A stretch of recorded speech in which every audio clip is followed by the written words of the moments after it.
jeune débatteur, vous avez forcément des idées pour créer un vrai changement et vos idées, évidemment, doivent être entendues. Vous savez que vous représentez quand même 60% de la population au Sahel.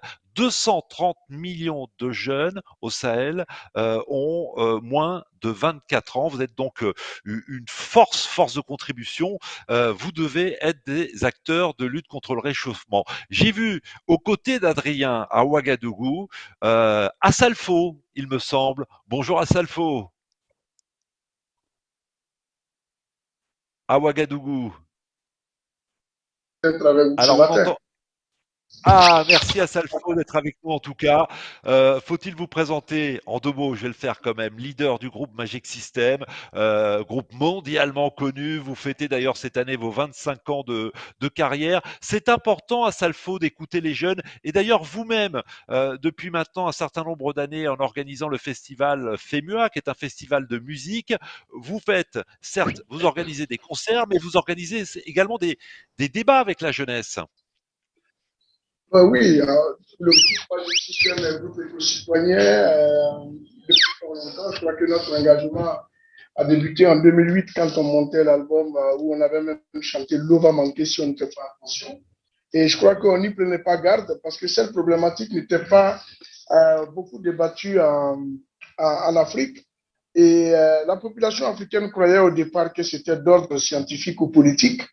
Donc, les citoyens n'étaient pas beaucoup engagés dans tout ce qui concerne l'environnement, statut d'écologie et tout ça. Aujourd'hui, je suis content qu'on parle de cette eau qui va manquer. C'est malheureux de le dire, mais je crois que voir des jeunes prendre des initiatives autour de cette problématique, je crois que c'est aussi important parce que l'Afrique aujourd'hui est composée de 70% de jeunes et ce sont ces jeunes-là qui définissent l'avenir même du continent.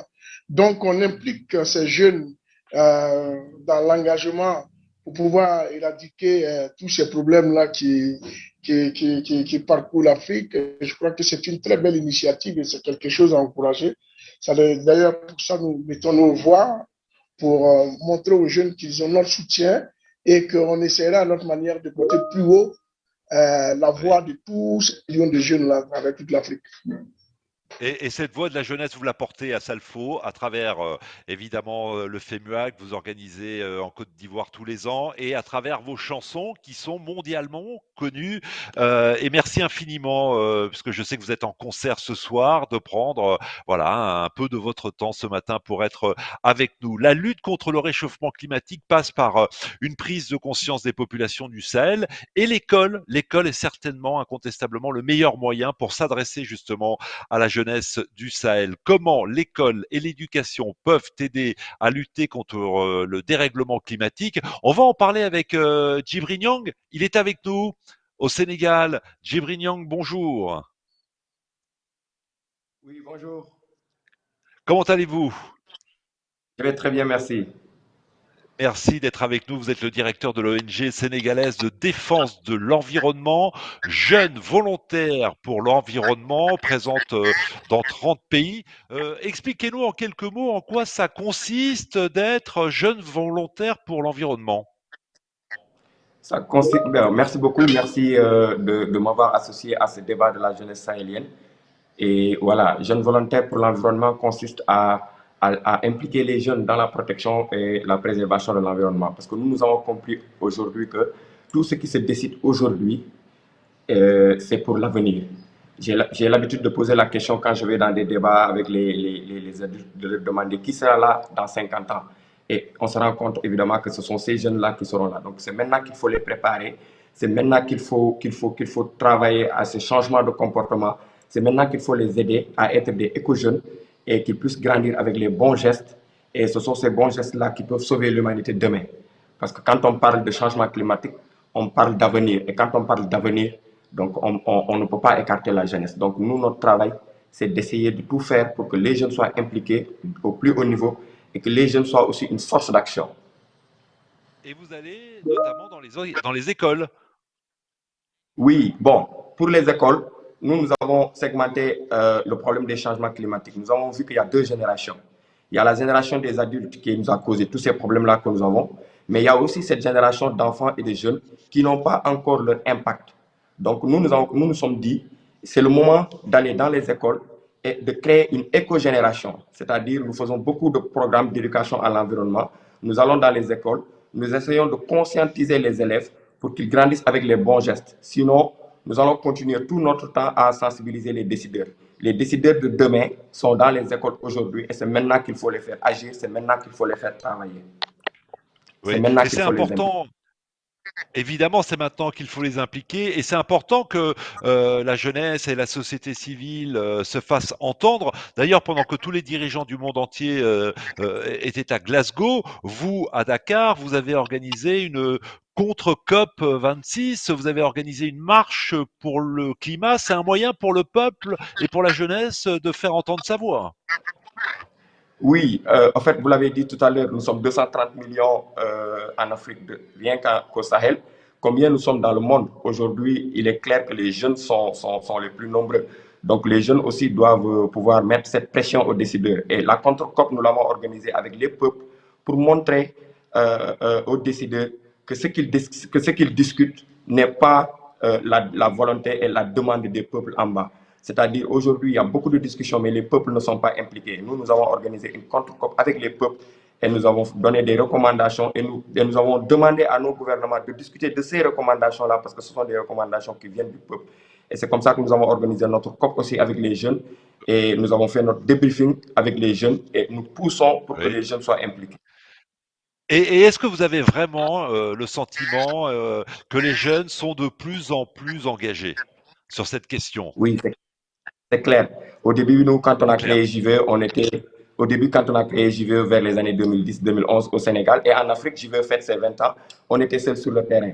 Mais maintenant, aujourd'hui, que ce soit au Sénégal, en Côte d'Ivoire, il y a beaucoup d'organisations. Il y a énormément d'organisations. Aujourd'hui, dans le cadre de ce programme-là, je suis avec Déclic et Social Change Factory. Et ce sont des organisations aussi qui encadrent d'autres organisations qui encadrent des jeunes. Donc, les jeunes ont compris maintenant et ils s'engagent. Maintenant, il faut essayer de les encadrer parce que ça se fait vraiment de manière un peu désordonnée. Il faut essayer de les encadrer et de les former. Mais quand même, côté engagement, l'engagement est là. Vous restez avec nous, Djibril Niang. Assalfo reste également avec nous. Justement, les jeunes sont de plus en plus engagés, disiez-vous il y a une minute. Je vais poser la question à Cécilia Baldé. Bonjour. Good morning. Bonjour Cécilia Baldé, vous êtes conseillère régionale pour l'éducation de l'UNICEF. Est-ce que les jeunes du Sahel ont vraiment les moyens d'agir et si oui, comment?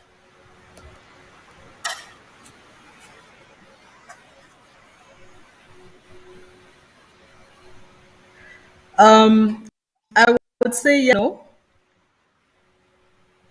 yes, because in many of the countries, there is already at least learning programs on environmental education that are in theory available on offer, but in practice, to what extent are these programs being said in teaching and learning, in improving knowledge and skills? And so I say no, because there isn't enough of a political commitment, whether it is in terms of capacities of teachers, whether it is in terms of the availability of resources. I think the political commitment can be a lot better. But I also want to add that there is a major issue around helping young people to translate what they learn into application of the knowledge that they acquire. And I think that's where the problem lies. And the question of application requires that young people start with themselves, that what they learn should not just remain as theory, but that it becomes translated into tangible actions that they themselves can do in their homes, in their communities, and in the larger environment. And that cannot happen without the political commitment in terms of technical expertise to support and accompany them, and in terms of the financial commitments, especially increases in domestic financing for education. Thank you. Merci infiniment, merci. Et vous restez là, évidemment, Cécilia Baldé, connectée comme des centaines de personnes à travers le Sahel et pas que. Je sais qu'on on nous regarde même à New York en ce moment-là. C'est vrai que les jeunes n'ont pas attendu qu'on leur prenne la main pour se lancer dans des initiatives et encore moins que la communauté internationale tienne ses promesses. Hein, faut-il le rappeler, les pays riches, les pays développés avaient promis 100 milliards de dollars par an pour l'Afrique. Je voudrais qu'on donne donc la parole à des jeunes avec on va dire des actions très très très concrètes. Avons-nous Awa en Guinée, Awa 15 ans, jeune au Parlement des enfants, c'est donc une députée junior pour la présenter simplement. Awa, es-tu là en Guinée? On me dit que oui, mais j'aimerais te voir et j'aimerais aussi t'entendre. Le temps, voilà, que la connexion se fasse. Bonjour Awa, Bonjour, comment ça va? ça va, je merci. Bon, est-ce que tu as l'impression, Awa, en tant que jeune au Parlement des enfants, que ta voix est entendue sur cette question du climat? Euh, alors, c'est vrai que je parle beaucoup quand on m'entend, mais si je suis comprise, ça, je ne sais pas après. J'ai l'impression que quand tu t'adresses aux adultes, puisque ce sont eux qui prennent les décisions, que tu arrives à les convaincre. Bien sûr, quand les adultes ils donnent des idées, il faut que moi aussi, j'ai mon mot à dire dans ce truc dans ça. J'aime ce que je dis, ce que je pense, et ensemble, on essaie de trouver un terrain d'entente. D'entendre, c'est bien, il faut toujours trouver un consensus et trouver des compromis. Quelle initiative, toi, tu as pu prendre avec des camarades, avec d'autres jeunes Guinéens pour essayer justement que les choses changent? Alors, pour le moment, nous pouvons dire la formation, puisqu'elle est très, très importante. Il faut se former avant de parler, de sensibiliser qui que ce soit. Il faut que nous-mêmes nous soyons suffisamment renseignés dessus. Alors, pour le moment, nous avions opté pour la formation et l'éducation. D'accord, la formation des enfants qui ont le même âge que toi? 10 enfants qui ont le même âge que moi, les enfants qui sont moins âgés que moi, parce que quand on leur apprend ça à bas âge, ils grandiront avec et ça sera une valeur qui sera inculquée en eux. D'accord. Est-ce que tu veux profiter pour lancer un petit message, t'adresser aux autres jeunes qui te regardent?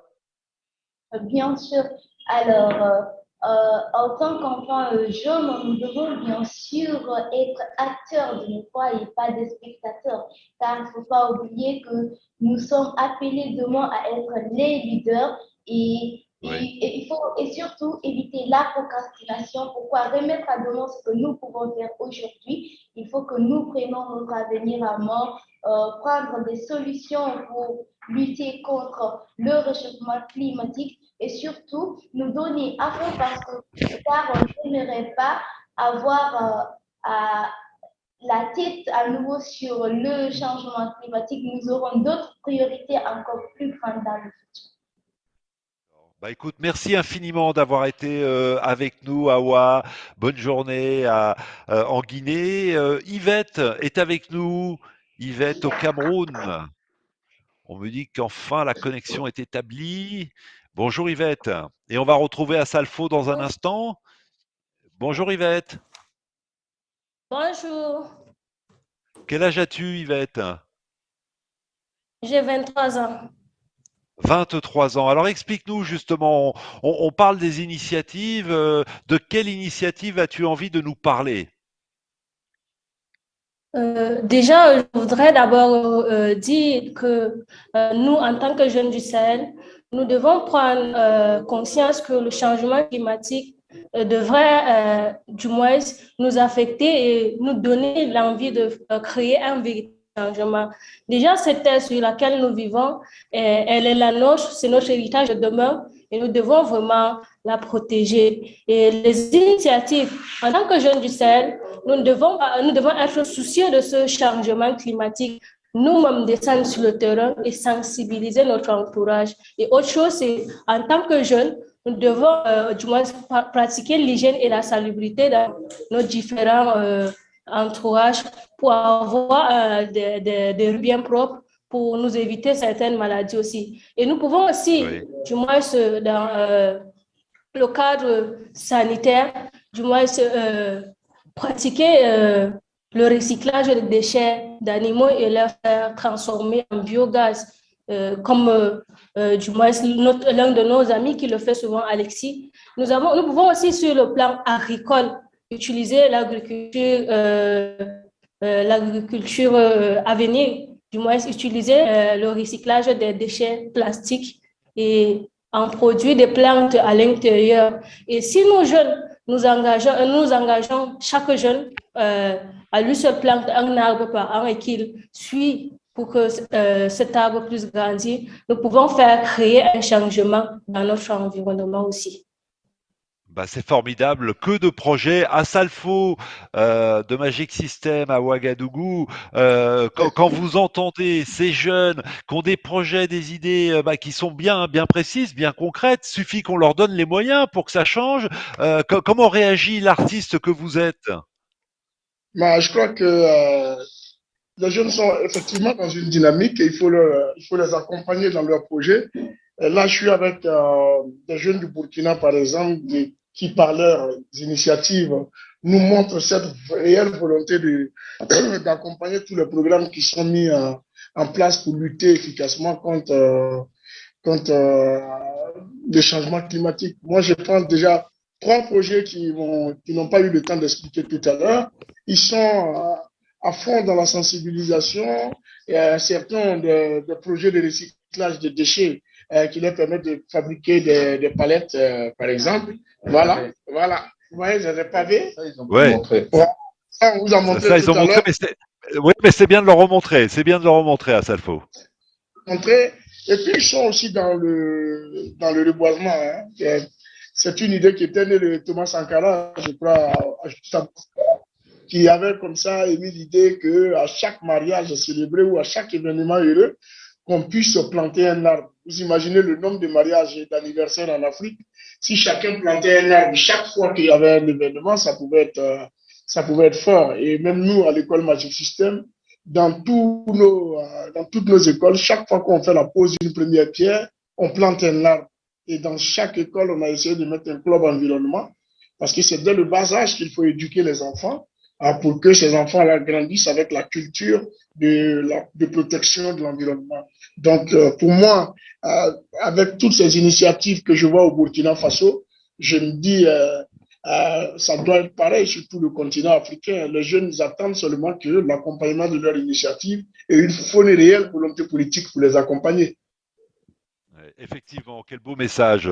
Merci à Salfo. Vous restez encore quelques instants avec nous. Je sais que vous avez un agenda qui est serré puisque vous êtes tout à l'heure, enfin ce soir en concert. Donc, je voudrais qu'on donne la parole à Lars Berndt de l'UNICEF. C'est le monsieur résilience, hein, pour dire les choses comme ça. Lars, êtes-vous avec nous? Il me semble que oui. Oui, Juan, je suis là. Merci. Ben, je vous en prie, vous aviez envie de prendre la parole, on vous la donne évidemment. Non, vraiment, c'est très encourageant ce qu'on voit. Et effectivement, je pense que dans le chat aussi, les jeunes, vous êtes tous très engagés. Vous voulez avoir une constatation qu'on garde les contacts, qu'on a un réseau, effectivement, parce qu'on a besoin de toutes vos voix, de bien documenter toutes vos bonnes solutions pour effectivement mener un changement. Je voudrais peut-être, Juan, si vous le permettez, aussi référer à ce qui a été dit par Kumba Gallo et Jenai Batal. Ils se sont référés aussi à la pollution de l'air et à la pollution de l'air qui vient à la fois des industries, mais aussi des voitures polluantes qu'on voit malheureusement beaucoup dans les grandes capitales du Sahel. Et je ne sais pas, peut-être si on voudra aussi élargir le débat sur ces questions et ce qui pourrait être fait. ici à Dakar, justement, on avait fait une étude tout récemment, le Bureau national, pour faire la corrélation entre justement la pollution de l'air et les incidences de l'asthme. Donc, effectivement, là, on voit qu'on doit travailler sur plusieurs domaines, dans plusieurs secteurs. Les impacts sont donc un peu partout. Et donc, je pense qu'on a la forte volonté de continuer à travailler ensemble, à garder le contact. Je pense qu'il y a quelques jeunes qui ont partagé leurs adresses email et effectivement, ça ne sera pas la fin avec cette réunion. Je l'espère en tout cas. Je vous repasse la parole. Peut-être il y a des jeunes qui veulent Merci. intervenir. Alors, bien évidemment que les jeunes veulent intervenir. En tout cas, merci beaucoup, Lars, de cette intervention. Et vous revenez évidemment quand vous le voulez, puisque c'est un grand débat. Même si vous êtes tous éparpillés à travers une dizaine de pays, que ça nécessite un peu de préparation technique, mais vous vous faites signe quand vous souhaitez prendre la parole. Nous allons en Gambie avec Daouda. C'est bien ça? Bonjour, Daouda. Good morning. How are you? Good morning, fine, thank you, thank you. Daouda, vous avez une licence de biologie, vous êtes très impliqué dans des ONG. Daouda, dis-nous, j'hésite toujours entre tutoyer et vous voyez, dis-nous, Daouda, comment ta voix aujourd'hui peut être entendue. Yes. Dauda, you have a license in biology. You are very committed into climate actions. What do you want to say? Why do you raise your voice today in this debate? All right. Thank you so much. First, to say thanks to UNICEF for granting us this opportunity. I mean, young people to talk about climate change. I think it's important for young people to be given a platform or the opportunity to speak up, because I believe that we are not only victims of climate change, but we are also valuable contributors to climate action. So young people want to be heard because they believe that we should not be backbenchers in terms of discussions around climate governance and implementation, but we should be given an opportunity to also take part in decision making. Because giving us the room to take part in these discussions, it means that you are giving room for innovation and more climate action. Because young people have, I mean, what it takes to bring about change and to also scale up their efforts to fight against climate change. So what I just want to tell our leaders out there or governments is that young people need to be given the opportunity to actually talk about climate change and also take part meaningfully in climate change discussions. But also they should not always, let's take an example at COP26. We've seen that recently, the COP26 has just ended and global leaders and climate activists met there. A lot of things has been said, a lot of commitments have been made, but when it comes to implementation, a lot of our leaders don't really do what they say at these conferences. And a lot of people have seen these conferences as even festivals that are actually, commemorated yearly, but a little is actually comes out of it. So I think our leaders don't have to just make mere promises, and at the end of the day, they don't really implement some of those promises and commitments they make, but they go back to give license to companies who actually exploit our resources and actually expose us to extreme weather events. And at the end of the day, it is the young people and the women who suffer, most. Merci infiniment Daouda, et je salue évidemment tous ceux qui sont derrière vous. Je vois qu'il y a du monde au bureau de l'UNICEF sur place en Gambie. Avons-nous Gaoussou à Bamako, Gaoussou au Mali? Si nous l'avons, on va profiter évidemment pour lui donner la parole immédiatement. Bonjour. Gaoussou. Bonjour Gaoussou, comment ça va? Je vais bien, vous? Ça va, merci beaucoup. 23 ans. Vous êtes le cofondateur de Pousser en ville. C'est une association de jeunes de quartier. Racontez-nous. Alors, le projet Pousser en ville, c'est une initiative des jeunes du quartier de Badiala 1 Alors, nos espaces publics faisaient l'objet d'occupation illicite par des concessionnaires de véhicules et en même temps des dépotoirs d'ordures. Donc, on a essayé de réfléchir dans ce sens en essayant de réaménager ces espaces publics. Alors, la première difficulté était un manque de moyens. Alors, on a participé à des appels à projets, d'où nous avons récolté à peu près 17 millions de francs CFA. En même temps, on a procédé à une collecte de fonds au niveau du quartier après une forte sensibilisation, où on a pu mobiliser à peu près 2 millions de francs CFA. Et aujourd'hui, on a réalisé 3 sites dans notre quartier, notamment un espace d'agrément, un espace vert, en même temps un site pépinière et en même temps un espace maraîcher. Ah oui, donc vous avez mis en place une sorte, ce qu'on appelle un groupement d'intérêt économique pour accéder à des financements. Vous êtes combien dans cette association? Alors, nous sommes au nombre de 10 et qui regroupent Oui. à peu près des ingénieurs agronomes, des ingénieurs en architecture, des juristes, entre autres. Voilà, c'est une combinaison de compétences. Et au départ, lorsque vous avez eu l'idée entre vous de créer cette association, est-ce que vous vous êtes dit, bon allez, on essaye, mais ça va être très très compliqué, ou au contraire, vous étiez tellement motivé que vous avez tout fait pour que ce projet se concrétise? J'imagine, Gaussou, qu'il y a plein de jeunes qui nous regardent en ce moment et qui doivent se dire, ah mais l'idée est extraordinaire, moi aussi je pourrais le faire, mais ça doit être trop compliqué de créer une association pour ensuite essayer d'accéder à des financements. Quel conseil avez-vous envie de donner? Alors, moi, le conseil que j'ai à vous donner, c'est vraiment de vous lancer. C'est vrai, en fait, en passant à la chose, c'était vraiment compliqué puisqu'il y avait cette difficulté de financement dès le départ, mais on s'est lancé et Dieu faisant bien les choses, on a pu récolter une telle somme colossale. Et en même temps, à travers l'accompagnement de la population et tout, on a accédé à ces projets. Donc, il faut vraiment pas hésiter puisque la protection de l'environnement, ça passe par nous les jeunes. En fait, l'environnement, ça nous protège, ça nous protège et ça nous Oui. protégera. Ça va dans notre intérêt. Donc, du coup, il ne faut pas rester les bras croisés à attendre en fait, que quelqu'un vienne en aide ou bien quoi que ce soit. Il faut réagir. Ouais, bien sûr, il faut réagir. À Salfo, à Ouagadougou, il ne faut pas que la jeunesse reste les bras croisés. Voilà un beau message. Oui, la jeunesse est debout et comme je l'ai dit, il faut un Oui. accompagnement. Moi, j'ai essayé avec la Fondation Magic System de mettre en place la foire régionale de recyclage et gestion des déchets qui est consacrée à tous les jeunes qui ont des initiatives dans ce domaine-là, de se retrouver chaque année à Abidjan et de pouvoir présenter leurs projets devant les investisseurs.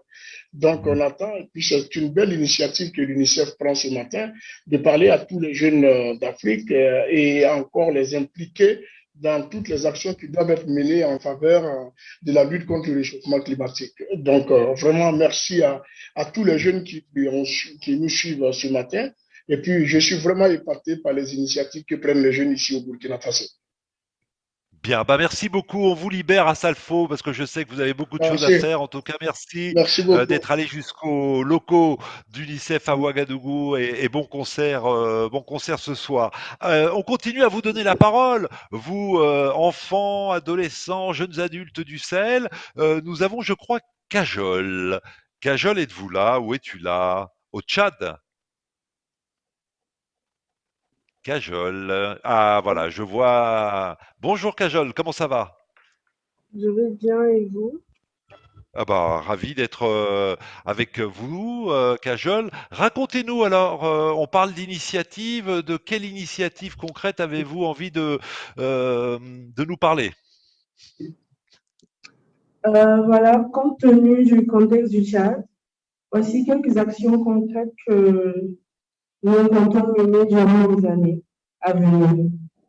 Accentuer notre engagement de jeunes Alors, en faveur de excusez-moi, la lutte contre. Kajol, peut-être éloigner un peu le micro de la bouche, sinon le son sature, si je peux me permettre. Ne pas, voilà, éloignez-le un peu. OK. Accentuer notre engagement de jeunes en faveur de la lutte contre le changement climatique à travers les plaidoyers, la sensibilisation, la communication et la mobilisation de nos pairs et de toutes nos communautés pour des actions en faveur de l'adaptation au changement climatique. Entreprendre des actions citoyennes et d'entrepreneuriat social dans le domaine du changement climatique par la production et la vente des pépinières, le reboisement, la création d'entretien des parcs naturels, le recyclage des objets en plastique, l'éducation à l'environnement dans les écoles primaires et collèges, l'hygiène et l'assainissement pour lutter contre les eaux de pluie qui causent des inondations incessantes. Nous devons renforcer continuellement nos connaissances et la compréhension du changement à travers la formation, l'information et le restaurage national et l'international afin de renforcer nos actions de plaidoyer. Nous former sur les métiers qui permettent de contribuer à la réduction des effets du changement climatique, par exemple l'ingénierie de l'environnement et de l'eau, l'agriculture, la production des énergies renouvelables, l'urbanisation. Mener des actions de sensibilisation et de communication sur les dangers de l'utilisation des énergies fossiles. Merci beaucoup. Merci pour toutes ces actions, ces activités qui sont mises en place au Tchad. Hadji, je pense, j'espère hein, que pour une fois, que cette fois-ci sera la bonne, que la connexion sera excellente. Hadji.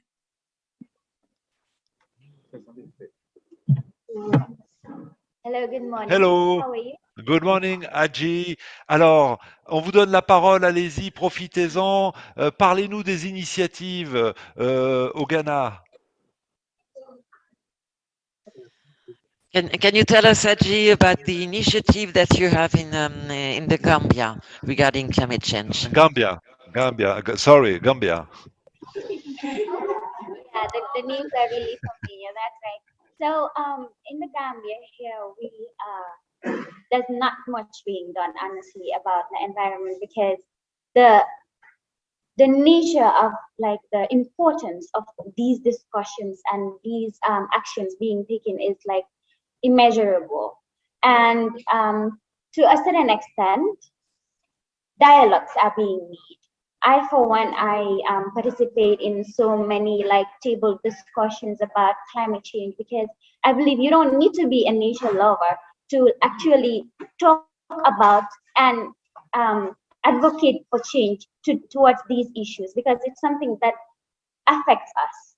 So I participate in pageants and I represent climate change because a friend of mine recently, I was talking to her about joining this platform. She was like, I know this is something that we should talk about and we should like be interested in, but I feel like the subject is kind of boring.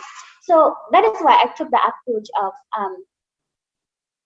going about it in the art way, like making it interesting for people to be eager to learn about it. Because in the Gambia, many people are causing devastating harm to our environment because they are ignorant about it. The government and all the people that are supposed to be protecting the environment, they are like taking little steps.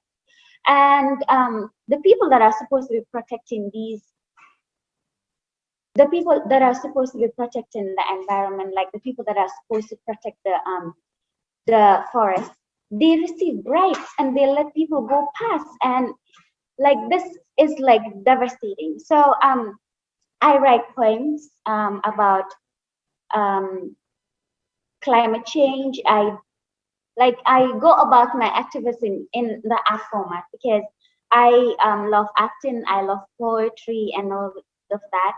So when I have the opportunity, I write poems and go out there and show people through words, because words are so great. They can change, they can make or break this world. So that is like the tool that I use to like join and combat in this fight. Merci infiniment. Hadji, c'est très intéressant. Merci infiniment et bonne journée donc en Gambie. Je me suis trompé de pays, mais vous êtes tellement nombreux. Il y a une dizaine de pays que voilà, par moment, ça peut arriver effectivement de commettre quelques impairs. Allez, je vous propose une petite respiration de 10 secondes et on revient tout de suite pour notre troisième session. À tout de suite.